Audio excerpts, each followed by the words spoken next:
Imagine ter só 12 anos e ser deixado para trás pela própria mãe, entregue a uma tia que te maltrata, obrigado a trabalhar enquanto seu único refúgio são os livros que você lê escondido na escola. Essa é a história de Pedro Luiz, um menino abandonado, que carrega no peito a dor do abandono e a esperança das palavras. Entre prêmios de redação e noites em claro escrevendo, Pedro enfrenta um mundo que tenta apagá-lo, até que seu talento explode em sucesso. Mas o destino dá uma volta inesperada quando sua mãe reaparece doente e desamparada. Será que ele conseguirá perdoar e transformar a dor do passado em um futuro de amor? Essa é uma jornada sobre abandono, luta, perdão e a força imensa de um coração que não se rende. Você está pronto para conhecer a verdadeira história de Pedro Luiz? O céu estava carregado naquela noite. As nuvens dançavam pesadas sobre o bairro periférico, como se pressentissem a tragédia silenciosa que se desenrolava dentro da pequena casa de tijolos vermelhos.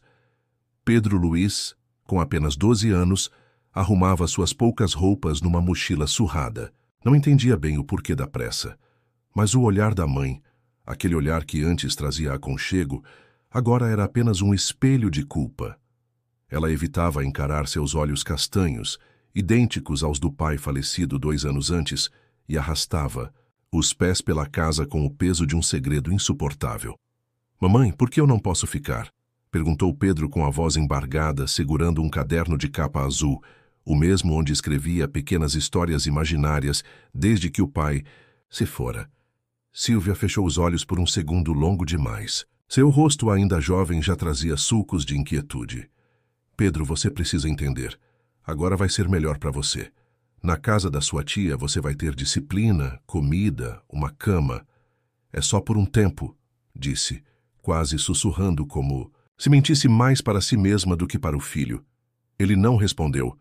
Sabia que não era só por um tempo. Sentia que estava sendo descartado, como um objeto que atrapalha a nova decoração. Na porta da casa, o novo marido de Sílvia, Kleber, esperava de braços cruzados, o olhar frio como o vento que soprava à noite. Ele nunca gostou de Pedro. Achava-o um lembrete incômodo de que Sílvia tinha pertencido a outro homem. Pedro percebia isso no silêncio agressivo de Kleber, nos suspiros impacientes, nas portas que se fechavam com força quando ele entrava no cômodo errado. O carro da tia chegou. Pouco depois, Dona Elza, irmã mais velha do pai de Pedro, nem saiu para cumprimentá-lo. Apenas acenou com a cabeça, olhando-o como quem recebe um fardo. Pedro olhou para a mãe uma última vez. Queria correr e abraçá-la, implorar que não o deixasse.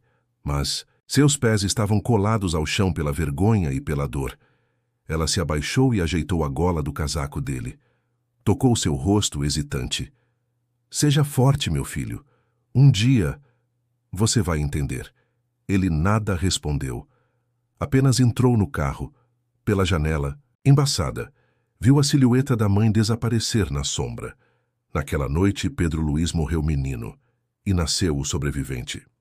A casa da tia Elza era fria, mesmo nos dias mais quentes. Não por falta de aquecimento ou janelas abertas, mas porque nela faltava algo essencial: afeto. O lar que deveria acolher Pedro era um campo de batalha silencioso, onde ele nunca sabia se seria ignorado ou confrontado.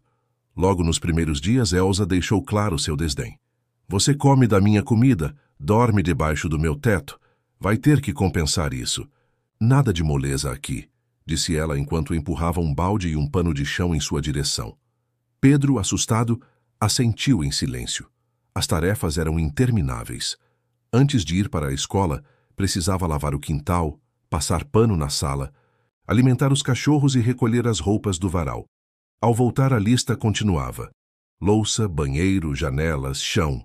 Sempre com Elza supervisionando de perto, o olhar duro como pedra. "Tá olhando para onde? Isso aqui não se limpa sozinho." Ela esbravejava quando o via parado por alguns segundos. Pedro engolia o choro e obedecia. Sabia que ali não havia espaço para lágrimas. Dormia num colchonete fino ao lado da máquina de lavar, que ronronava madrugada adentro como um lembrete de sua insignificância. Na escola, porém, Pedro encontrava um respiro. Não porque o mundo lá fora fosse mais justo, mas porque ele se refugiava nos livros. A biblioteca era seu santuário. Ficava ali depois das aulas, muitas vezes, até a bibliotecária avisá-lo de que já estava fechando. Lia de tudo: romances, aventuras, histórias de superação.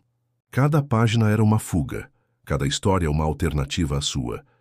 Escrevia também no velho caderno azul que carregava sempre com ele. Histórias curtas sobre meninos mágicos, criaturas solitárias e heróis que venciam monstros invisíveis. Era sua forma de respirar. Uma tarde, a professora Maristela o chamou após a aula. "Pedro, posso falar com você um minuto?" Ele se aproximou desconfiado. "Eu li a redação que você escreveu, sobre o pássaro preso na gaiola. É brilhante, sensível. Você tem um dom, Pedro." Ele apenas baixou os olhos, sem saber como reagir. Era a primeira vez que alguém elogiava, algo que ele fazia com o coração. "Já pensou em participar do concurso municipal de redação?" Pedro hesitou, mas algo dentro dele acendeu. "Posso tentar, sim." Naquela noite, enquanto esfregava o chão da cozinha, Pedro sorria por dentro. Não porque a vida tinha melhorado, mas porque, pela primeira vez, alguém enxergara nele algo além do menino abandonado. A primeira vez que Pedro viu seu nome impresso foi num panfleto grudado no mural da escola. Vencedores do concurso municipal de redação. Seu nome estava lá, em negrito, acompanhado do título da sua história. O pássaro invisível, ele, encarou aquele papel como se fosse um espelho, um reflexo que lhe mostrava pela primeira vez que ele existia de verdade, que suas palavras tinham valor, que ele, Pedro Luiz, era mais do que o menino que esfregava chão e lavava banheiro. Na cerimônia de premiação, sentiu o peso do olhar curioso dos outros pais e professores. Estava sozinho, como sempre. Os outros vencedores estavam cercados por abraços, aplausos, fotos. Pedro subiu ao palco sem ninguém para registrar o momento, mas seus olhos brilhavam com uma alegria silenciosa. Recebeu o troféu das mãos do prefeito e um envelope com uma quantia simbólica em dinheiro, e ouviu pela primeira vez ao microfone o mundo reconhecer seu nome. E agora com vocês o primeiro lugar na categoria Infanto-Juvenil, Pedro Luiz dos Santos. Quando chegou em casa naquela noite, tentou contar à tia. Ganhei o concurso. A escola deu até um prêmio em dinheiro, disse oferecendo o envelope. Elsa pegou o dinheiro sem olhar para ele. Então tá, serve para pagar o gás do mês. Agora vai lavar o banheiro, que não limpa sozinho. Pedro ficou ali parado por alguns segundos, segurando o troféu como se fosse um brinquedo proibido. Depois o guardou embaixo do colchonete, como se aquilo fosse algo perigoso demais para deixar exposto. Nos meses que se seguiram, Pedro continuou escrevendo. Começou a acordar mais cedo para ter tempo de escrever antes de iniciar as tarefas. Às vezes escrevia escondido no banheiro, enquanto fingia estar doente, para não ir ao segundo emprego de fim de semana que a tia lhe arranjara como entregador de panfletos. Com o tempo, passou a participar de outros concursos. Ganhou o estadual, depois o nacional. Cartas chegaram da Secretaria de Educação, de editoras, de fundações que apoiavam jovens escritores. Pedro as lia escondido, temendo que a tia descobrisse e o impedisse de seguir. Até que uma noite, ela entrou no quarto enquanto ele escrevia. Ainda com essas bobeiras de livro? Você não paga nem a luz que gasta. Pedro, pela primeira vez, levantou o olhar e respondeu firme. Um dia eu vou pagar tudo, com as minhas palavras. Elsa riu, sarcástica. Ah, claro. Vai escrever sua saída daqui? Ele não respondeu. Mas soube ali que era exatamente isso que faria. O tempo passou, e Pedro já não era mais o menino frágil que engolia lágrimas em silêncio. Agora, com 17 anos, seus ombros ainda curvados pelo peso do trabalho forçado, também carregavam um novo tipo de força, a fé inabalável em suas histórias. Os prêmios haviam se tornado mais frequentes, mas ainda secretos. Sua tia não se interessava, desde que ele continuasse trazendo dinheiro para casa. Aos sábados, Pedro trabalhava em uma padaria. Aos domingos, revezava entre uma banca de jornal e um estacionamento. Mas em cada intervalo ele escrevia, em guardanapos, folhas de caderno, nas costas de recibos esquecidos. Escrevia como se sua vida dependesse daquilo, e no fundo dependia. Foi numa dessas madrugadas silenciosas, à luz fraca do abajur emprestado, que ele terminou seu primeiro livro completo, Corações de Silêncio. Era um romance doloroso, inspirado em sua própria infância, mas disfarçado com personagens fictícios, uma forma de gritar o que nunca lhe foi permitido dizer. Digitou tudo no computador velho da biblioteca da escola e imprimiu 3 cópias com dinheiro que deveria ter usado para o almoço da semana. Enviou para editoras pequenas, sem muita esperança, mas sentia que havia feito algo grande, algo que ninguém mais poderia tirar dele. Meses se passaram, nenhuma resposta, até que, numa tarde cinzenta de outono, ao voltar do segundo trabalho, encontrou um envelope pardo jogado por baixo da porta. Abriu com as mãos trêmulas. A carta dizia: Prezado Pedro Luiz, é com grande entusiasmo que informamos que sua obra, Corações de Silêncio, foi selecionada para publicação em nossa próxima coleção de novos autores. Acreditamos que sua voz pode tocar o mundo. Ele leu a carta 7 vezes. Encostou-se na parede e deslizou até o chão, abraçando o papel como quem segura um filho recém-nascido. Naquela noite, não jantou. Também não chorou. Apenas escreveu. Escreveu cartas que nunca enviaria. Para a mãe, para o pai, para si mesmo, quando era menino. Prometeu a todos que faria valer cada palavra, que não desperdiçaria sua dor, que transformaria sua história em algo maior do que a mágoa. Ele não sabia ainda, mas Corações de Silêncio não só seria publicado, seria lido, comentado e compartilhado por milhares. A dor dele, finalmente, começava a ecoar em outras almas, e naquele eco, Pedro Luiz começava a ser visto. Quando Corações de Silêncio chegou às prateleiras, Pedro mal conseguia acreditar. O livro ganhou críticas positivas, prêmios literários, e seu nome começou a circular em círculos que ele jamais imaginara alcançar. Jornais, rádios, eventos escolares. Pedro Luiz estava se tornando um escritor reconhecido, mas em casa a realidade continuava dura. Dona Elza não mudara a voz ríspida, nem a rotina de trabalhos exaustivos. Quando o primeiro cheque pelo livro chegou, ela pegou, para pagar as contas da casa sem sequer olhar para Pedro. É isso que você queria? Agora ajude a manter essa casa, garoto, ordenou, jogando mais uma pilha de roupas para ele lavar. Pedro aprendeu a dividir sua existência entre a fama que crescia no mundo lá fora e o silêncio cruel que o envolvia em casa. Escrevia seus próximos livros durante as breves pausas do trabalho à noite, com os olhos ardendo de cansaço. Num dia de palestra, em uma escola na capital, Pedro sentiu um nó na garganta ao ver uma mulher na plateia que ele não via há anos. Era Sílvia. Seu rosto pálido, marcado pelo tempo e pela doença, carregava a angústia de quem já não tinha a força que um dia teve. Depois da palestra, ela se aproximou hesitante. Pedro, disse, a voz quebrando. Ele encarou a mulher que um dia foi mãe, mas que o abandonou. Mãe? A palavra saiu como um sussurro confuso. Sílvia caiu em lágrimas, confessando que fora abandonada pelo marido. Agora ela estava sozinha, doente e sem ninguém. Pedro sentiu uma tempestade interna. A dor da infância tentou se levantar, mas ele tomou uma decisão que mudaria tudo. Venha comigo, mãe. Eu vou cuidar de você, disse firme. Ele não permitiria que ela sentisse o abandono que ele viveu. Pela primeira vez, Pedro escolheria acolher em vez de fugir. Naquele momento, o garoto que foi deixado para trás tornava-se homem, dono da própria história e do próprio destino. E, pela primeira vez, sentiu o peso e a leveza da verdadeira redenção. Os primeiros dias após levar Sílvia para morar com ele foram um turbilhão de emoções que Pedro nunca imaginara sentir. A casa que ele agora ocupava era modesta, mas quente, uma pequena vitória conquistada com seus livros, longe da casa. Fria da tia Sílvia, fragilizada pela doença, não conseguia esconder o peso da culpa que carregava. Cada palavra dela parecia uma punhalada na memória de Pedro. Eu sei que errei, Pedro. Te abandonar foi a pior coisa que fiz. Não tinha coragem. Não sabia como lutar contra Kleber e... Perdi você. Ela chorava, a voz embargada, Pedro a observava, uma mistura de tristeza e força crescendo dentro dele. Eu também carreguei feridas, mãe. Mas não vim para guardar rancor. Vim para cuidar. Agora é a sua vez de deixar que eu cuide.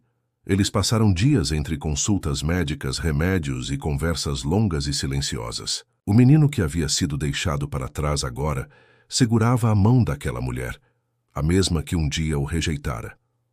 No silêncio de uma noite fria, Pedro sentou ao lado de Sílvia na cama, lendo para ela trechos do seu novo livro, Uma História, sobre perdão e recomeços. Ela sorriu pela primeira vez em meses. Você está se tornando um homem que eu nunca soube como ser, disse ela, com lágrimas silenciosas. Pedro não respondeu. Sabia que não precisava. O que importava era aquele momento, a ponte que estavam construindo sobre um passado de dor. E, em meio às sombras da doença e da dor, nasceu a esperança. Um futuro onde o abandono não seria a última palavra. Um futuro onde o amor, mesmo tardio, poderia curar. Enquanto Sílvia lutava contra a doença, Pedro sentia a sombra do passado se aproximar, inquieta. A tia Elsa, sabendo do sucesso do sobrinho, enviava cartas frias e cobranças impiedosas, lembrando-o das dívidas da casa e exigindo parte dos ganhos.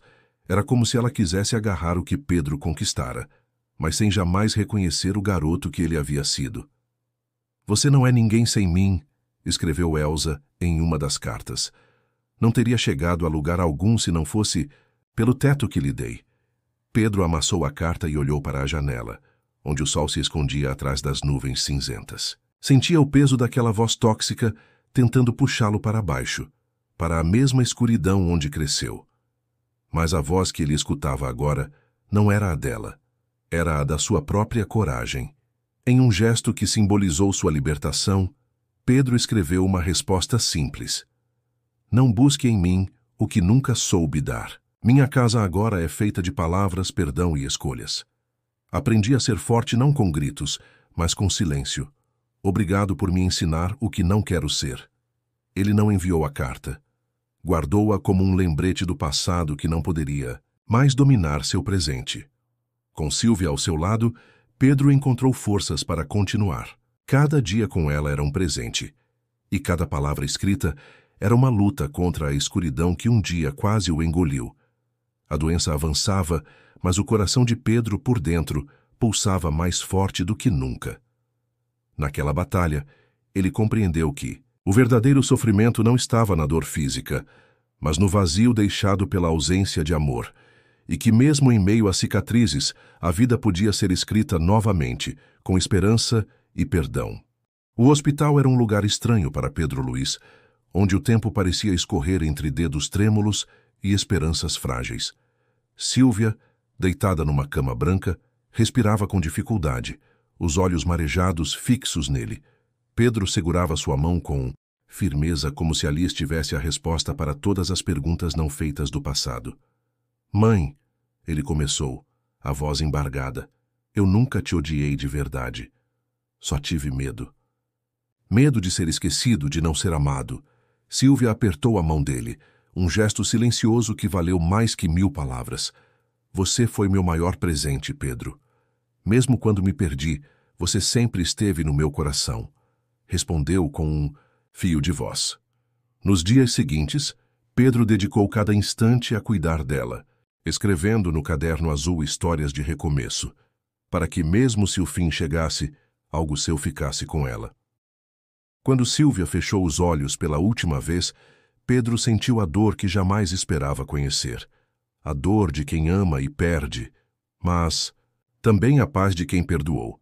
No funeral, o silêncio era pesado, mas Pedro sentia dentro de si uma força diferente, a força daqueles que transformam abandono em amor, dor em arte. Anos depois, numa livraria lotada, Pedro subiu ao palco para lançar seu último livro, intitulado Abraço de Silêncio, uma obra que narrava sua trajetória, suas dores e, principalmente, seu perdão. Ele olhou para a plateia e, entre os rostos, enxergou jovens que pareciam perdidos, crianças com olhos cheios de perguntas. Pedro sorriu. Cada um de nós carrega dentro um silêncio que precisa ser ouvido. A minha história não é só minha, é de todos que foram esquecidos, abandonados, mas que ainda acreditam que o amor pode reescrever a vida. Naquele instante, Pedro Luiz não era mais o menino deixado para trás. Era a voz de todos os que, um dia, precisaram lutar para existir. E no silêncio da plateia, a esperança floresceu. A vida muitas vezes nos abandona em caminhos sombrios, onde a dor parece insuportável e o silêncio ensurdecedor. Mas é justamente nesses momentos que descobrimos a força que habita dentro de nós. Uma força capaz de transformar feridas em palavras, lágrimas em esperança e abandono em amor. Pedro Luiz nos ensina que, por mais difícil que seja a jornada, o perdão e a coragem de recomeçar têm o poder de libertar, curar e iluminar até as noites mais escuras. Nunca subestime a sua voz. Ela pode ser o farol que guia não só você, mas também outros que precisam acreditar que, mesmo após a tempestade, a vida pode florescer novamente.